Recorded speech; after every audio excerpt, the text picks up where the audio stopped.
Well, today's kind of an interesting day. I'm gonna build my own drive shaft. These are the two original pieces. The companies I've contacted have not been able to figure out what I mean. That is a two-piece with a slip in the middle.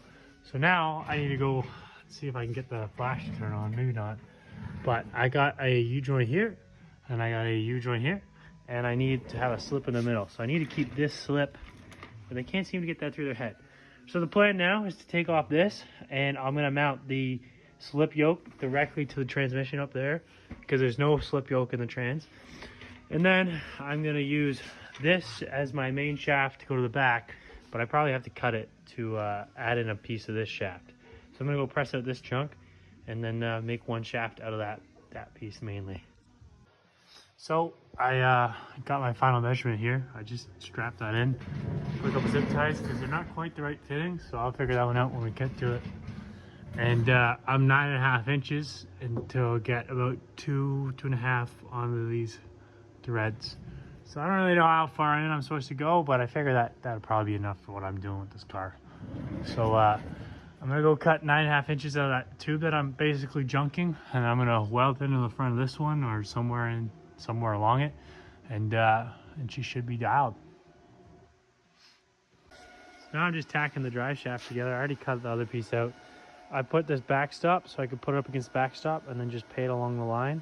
That gives me a fairly straight line as I spin the drive shaft and hold the pen there like this. So I got this one tacked. It's actually pretty damn good.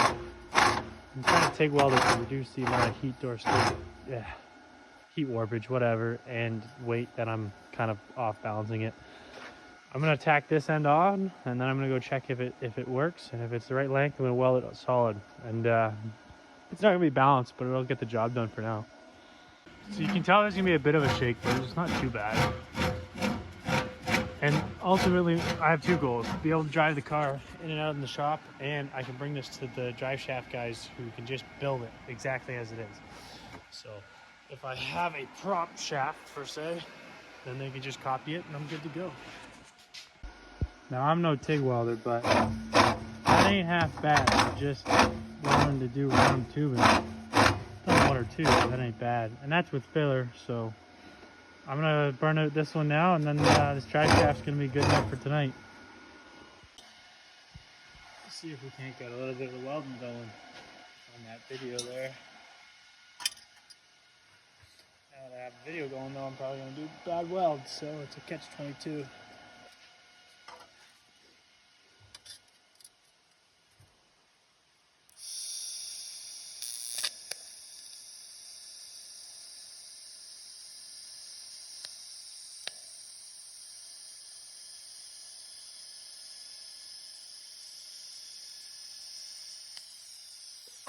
So I do a little patch, spin it about halfway.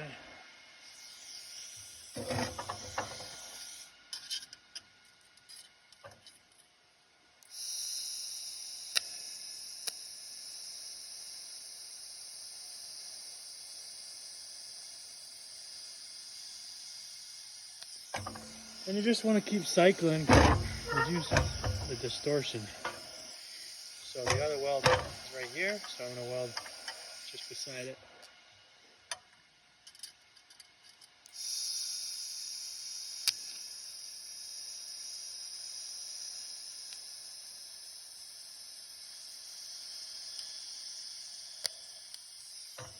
Basically, when you get the metal hot, it expands. It contracts more than it expanded. So if you keep the welds consistent on both sides, and then in theory it contracts the same amount. This one wasn't quite as big as the first one, but it's not bad. So I'm going to grind this one down a little bit, and she'll be dialed in. Ready to work till it falls off.